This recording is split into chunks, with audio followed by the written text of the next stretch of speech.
Oi, pessoal. Hoje nós vamos ver a nossa última aula de transformada de Fourier. Então, a gente já viu a transformada, nós vimos algumas funções importantes, vimos algumas propriedades, vimos também a transformada inversa. Então, hoje a gente vai ver uma aplicação da transformada de Fourier, que é a sistemas chamados de LIT, que são sistemas lineares invariantes no tempo. E aí a gente vai introduzir um pouco essa ideia de sistemas e sinais e depois a gente vai ver essa aplicação. Então, o sinal, né, a gente pode entender como se fosse uma função que descreve uma variedade de fenômenos físicos, né? Embora eles sejam representados de formas distintas, a informação de um sinal está sempre contida algum tipo de variação. Tá? Então, existem dois tipos de sinais básicos, assim, que é o discreto e o contínuo. Tá? Nessa disciplina, a gente está interessado em sinais contínuos, porque a gente não vai ter tempo de trabalhar os discretos. Mas no mundo real, no geral, os sinais eles são do tipo discretos. Tá? Então, a gente vai ver que, para o caso que a gente tem um sinal contínuo, os valores da variável independente, né, por exemplo, o tempo, ela é contínua, então ela está variando de forma contínua dentro de um determinado intervalo. No caso discreto, esse conjunto que a variável está variando é um conjunto discreto de valores. Então é como se a gente tivesse vários pontinhos, mas não tivesse uma continuidade entre eles. Então aqui a gente tem algumas imagens que representam tipos de sinais. Tá? Então essa primeira imagem aqui, a gente tem um sistema RC. Tá? É um sistema que a gente tem uma fonte, a gente tem um capacitor e um resistor. Então, as variações ao longo do tempo nas tensões da fonte, que é o Vs, e no capacitor, que é o Vc, são exemplos de sinais. Na figura de baixo, a gente tem aqui um carrinho, né? A gente pode pensar, né, nas variações ao longo do tempo da força F que está sendo aplicada e da velocidade V, que é resultante de um automóvel. Então, isso também são exemplos de sinais. Então, aqui a gente tem uma força F e tem uma outra força aqui, que é a força de atrito. Na figura de baixo, a gente tem uma imagem monocromática. Então, a imagem ela também pode ser entendida como sendo um sinal. Só que aí, no caso aqui, a gente teria duas dimensões desse sinal. Aqui do lado direito, a gente tem aqui, na verdade, vários sinais, né? Então, esses sinais, eles estão associados, na verdade, à fala. Então, cada sinal desse daí foi obtido na gravação de uma fala. Então, a gente pode ver que esse tipo de sinal, né, quando a gente fala, a gente tem uma coisa que está variando continuamente no tempo. Então, a gente tem um sinal aqui contínuo e aí ele é obtido utilizando um microfone para detectar a variação na pressão acústica, que depois são convertidas aí em um sinal elétrico. Então, a fala, as músicas, né, qualquer tipo de som, a gente pode representar ou pensar neles como sendo um sinal. Aqui nesse outro caso, a gente tem uma variação de campo magnético. Então, nesse primeiro gráfico aqui, a gente tem uma variação de campo magnético, BZ, BY e BX. Então, esse campo magnético está associado aí ao vento solar. Aqui, a gente tem a velocidade do vento solar e, por último, a gente tem a densidade do vento solar. Então, isso aí é um tipo de sinal que é captado a partir de um equipamento, né? Então, a gente obtém esses sinais de forma discreta. Então, ele não está variando continuamente. Então, a cada intervalinho ali de tempo está sendo captado um valor para essas quantidades. E aí a gente vai ter um sinal discreto. Então, vocês podem ver que existem várias situações em que a gente tem sinais e estão aplicados aí a diversas áreas, tá? Então, o que a gente vai fazer com esses sinais já vai depender de uma outra coisa que a gente vai ver, que é chamada sistema. Então, antes da gente entrar na parte de sistema, é importante a gente falar aqui que os sinais são representados matematicamente como funções de uma ou mais variáveis, tá? Então, esses sinais que a gente viu, né, por exemplo, da fala, o da velocidade que está sendo descrita no carro e aquele outro do circuito, a gente tem sinais que estão sendo descritos por uma variável só. Então, no caso da fala, a gente tem um sinal que é a pressão acústica e é uma função do tempo. Então, à medida que o tempo vai variando, eu tenho um valor para aquela pressão acústica. Já no caso da imagem, a gente pode pensar no brilho, né? Então, o brilho como sendo um sinal. Então, como que esse brilho está variando? Como a gente tem duas dimensões, então esse brilho estaria variando aí, no caso, em x e em y. Então, a gente teria uma função de duas variáveis, tá? Então, não existe restrição de variáveis quando a gente trata de sinais. A gente pode até ter mais do que duas variáveis. E aí, a gente começa, né, a introduzir a ideia do que é um sistema. Então, o sistema é um processo em que os sinais de entrada são transformados pelo sistema ou induzem o sistema a responder de alguma forma, resultando em outro sinal de saída. Tá? Então, esses sinais que a gente viu de exemplo podem ser os sinais de entrada. Então, quando eu pego um sinal e eu dou de entrada no sistema, eu tenho um sinal de saída. Tá? Então, até aqui, ó, eu tenho essa caixinha aqui embaixo, ó, eu tenho um sinal x de t, que é o meu sinal de entrada. Ele entra dentro dessa caixinha, que aqui no caso seria o sistema, e aí o sistema ele retorna um outro sinal, que no caso é o y de t. Então, esse sistema é como se fosse uma caixinha que ele tratasse esse sinal e depois retornasse uma outra coisa para a gente. Então, essa caixinha, o que está ali dentro, vai depender do que a gente quer fazer com esse sinal ou do que a gente quer observar nele, tá? Então, existe o sistema de tempo contínuo e o sistema de tempo discreto. Nesse caso aqui, a gente está falando, né, de forma bem breve de sinais e sistemas, a gente está interessado aqui no sistema de tempo contínuo, tá? Então, o sistema de tempo contínuo é o sistema em que o sinal de entrada ele está também em tempo contínuo, tá? Se a gente tivesse o sistema de tempo discreto, isso quer dizer que esse sinal aí, x de t, que a gente estaria entrando, é um sinal discreto, né, como a gente já viu antes, tá bom? Então, o sinal que entra a gente chama de entrada e o sinal que sai a gente chama de saída, tá? Então, aqui nessa caixinha, ó, a gente tem o x de t, que é o sinal de entrada, e y de t é o sinal de saída. E aí, a gente representa isso, né, entrada e saída, dessa forma aqui, ó. A gente tem o x de t com uma setinha no y de t. Então, isso quer dizer que eu entrei com x e sair com y. Então, sempre que vocês verem essa notação, vocês já sabem que significa isso. Então, voltando ao exemplo lá do carro, que a gente viu como exemplo de sinal, a gente pode modelar isso como sendo um sistema. Qual sistema? A gente tem uma força F, tá?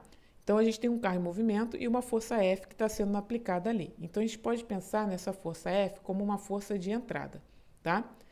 A gente tem uma outra força também que está agindo nesse sistema. Então, essa aqui é uma força física que está agindo, que é a força de atrito, ρV, tá? Então, está associada à velocidade. A saída desse sistema, que a gente quer obter, é uma velocidade v de t.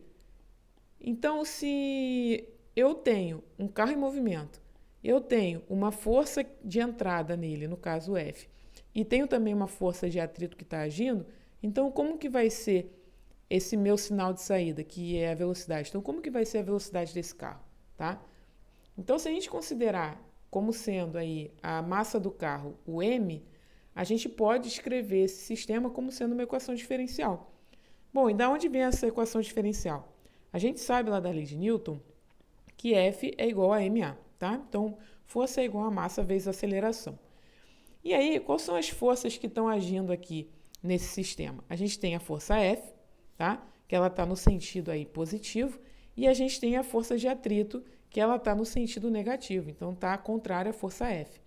Então, a força que age nesse sistema, que no caso, ó, se a gente substituir aqui, a gente vai ter lá F menos ρV é igual a massa vezes a aceleração. E daí que a gente tem uma equação diferencial. Por quê? Então, lá em cálculo 2, vocês viram, né, o cálculo 1, que a aceleração ela pode ser descrita, né, como a primeira derivada da velocidade. Então, a gente tem dv dt. Então, a primeira derivada da velocidade em relação ao tempo, tá? Então, se a gente substituir isso nessa equação, a gente vai ter o seguinte, ó, massa vezes aceleração, então massa vezes a derivada de v em relação ao tempo é igual a F menos ρv, tá? Então, a gente tem esse lado direito aqui, ó. E aí, se a gente divide tudo aí pela massa e rearranja essa equação, a gente tem esse sistema aqui. A gente tem uma derivada primeira da velocidade mais ρ sobre m v de t é igual a 1 sobre mf de t. Então, isso aqui é uma equação diferencial de primeira ordem do tipo aí linear, tá? Que vocês viram em cálculo 2. Então, uma equação diferencial, ela pode sim caracterizar um sistema, tá? Então, a gente vai ver que, no geral, equações diferenciais têm muitas aplicações e a gente pode utilizar aí transformadas para tentar encontrar quem são esses sinais de saída. Em particular, né, o sistema que a gente tem interesse aqui é um sistema que tem duas propriedades. Ele é linear, então ele satisfaz a propriedade de linearidade, e ele também é invariante no tempo. Então, o que isso quer dizer? Bom, no caso do linear, a gente diz que o sistema tem uma propriedade que é chamada de superposição, tá? Então, o que é isso?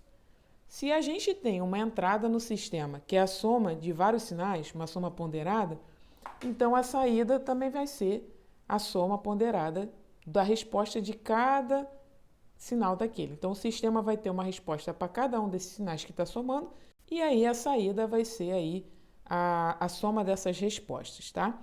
Então, em particular, ó, se a gente considera aqui dois sinais y1 e y2 como sendo a resposta de entradas x1 e x2, né? Então, a gente viu lá pela notação do início da aula que isso quer dizer o quê?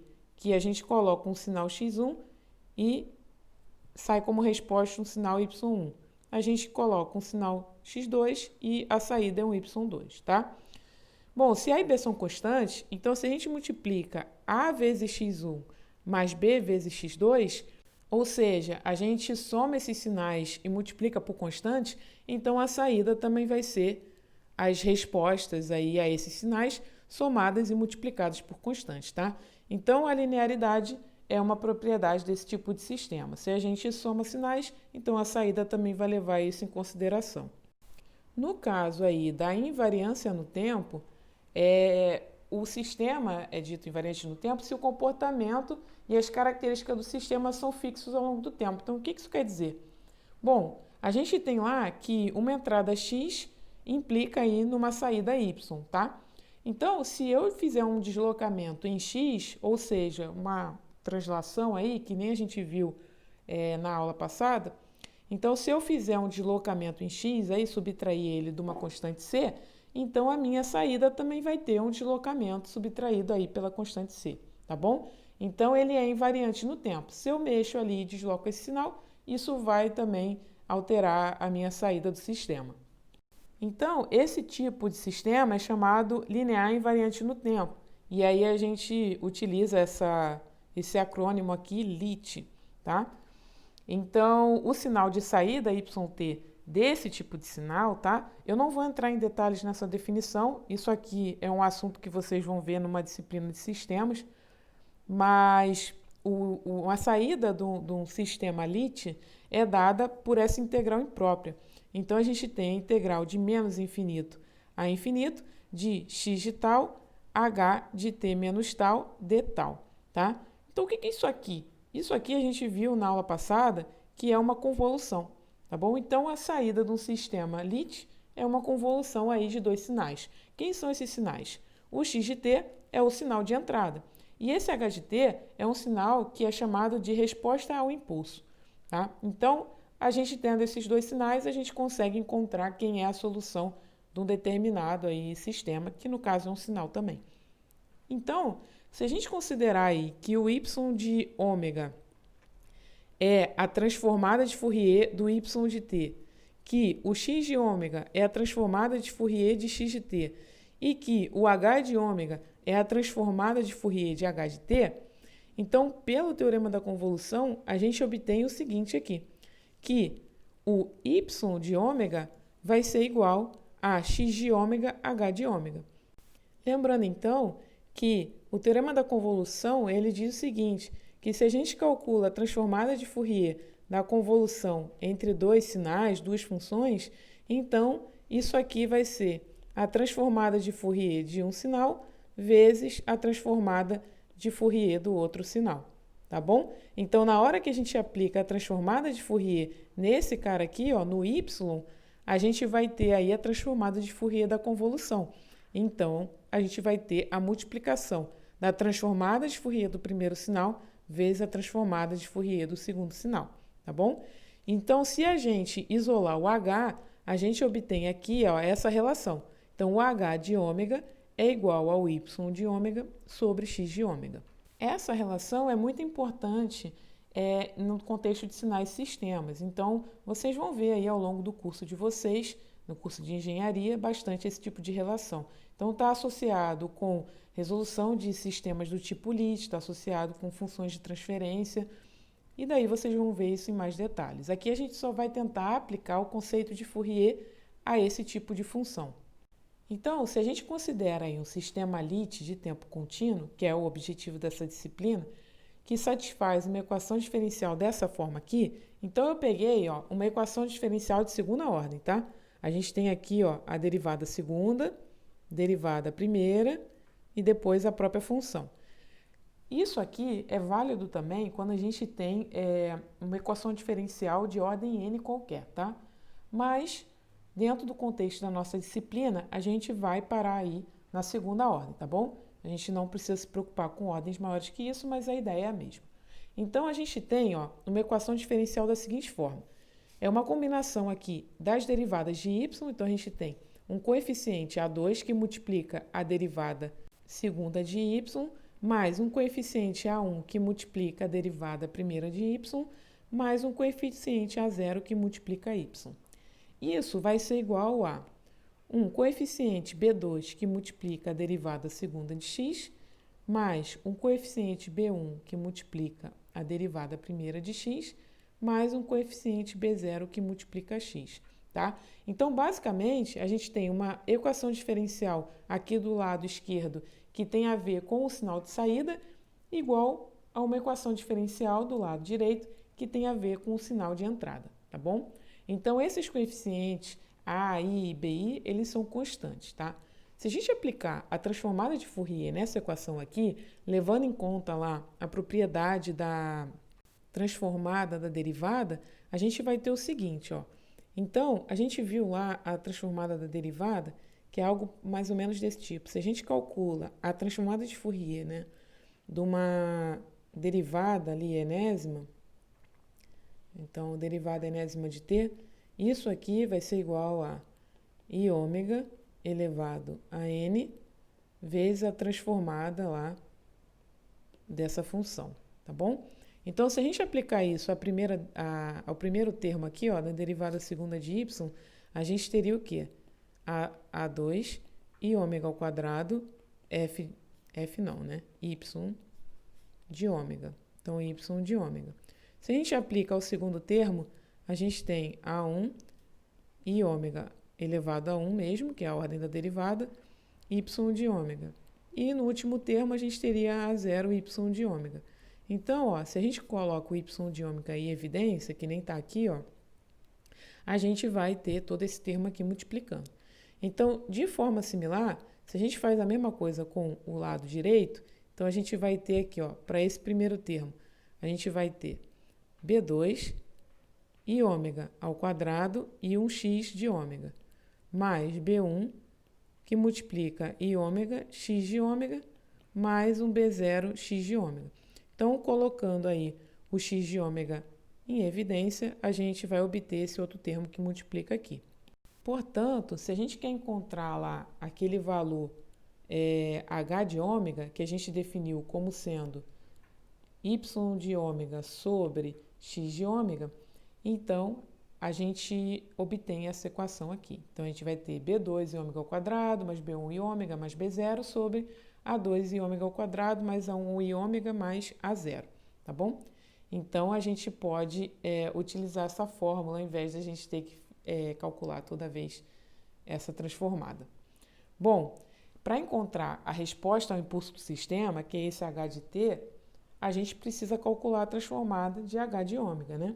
Então, a gente viu lá na aula passada que se a gente tem um sinal em frequência e a gente quer obter ali o sinal que originou ele, então a gente aplica esse operador da transformada inversa, tá? Então, lá na nossa tabela, a gente iria olhar do lado direito para tentar obter uma coisa do lado esquerdo, tá bom? Então, a gente vai aplicar no h de ômega a transformada inversa para encontrar quem é essa resposta ao impulso do sistema, que é a função h de t. Então, a gente vai aplicar esse conhecimento nesse exercício aqui. A gente tem um sistema Lite, que é caracterizado por essa equação diferencial aqui. O que a gente pode ver de primeiro aqui? Que a nossa derivada de maior ordem aqui, ó, é uma derivada primeira, tá? A gente viu o exemplo anterior, né, a dedução lá do h de ômega, para a derivada segunda, mas não tem problema, a gente só desconsidera ali o primeiro termo, né, que está associado à derivada segunda.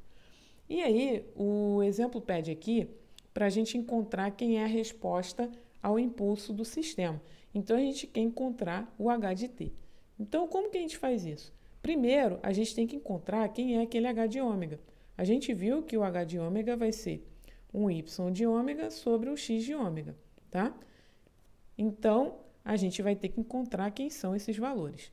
Então, a gente viu aqui, para a equação de segunda ordem, né, que a gente tinha no numerador um b2 e ômega ao quadrado, mais um b1 e ômega, mais um b0, tá? E na parte de baixo, a gente tinha um a2 e ômega ao quadrado, mais um a1 e ômega, mais um a0, tá? Então, o b2 está associado ao termo de segunda ordem, derivada de segunda ordem que está associada a x, b1, primeira ordem, e b0 é quando não tem derivada, né? Tem a própria função. Então, vamos olhar aqui direitinho o lado direito, né? Que esse cara aqui está associado a x. Então, olha só, desse lado aqui, a gente não tem nem derivada de segunda ordem, então quer dizer o quê? Que esse coeficiente b2 é nulo. A gente não tem derivada de primeira ordem, isso quer dizer o quê? Que o coeficiente b1 é nulo.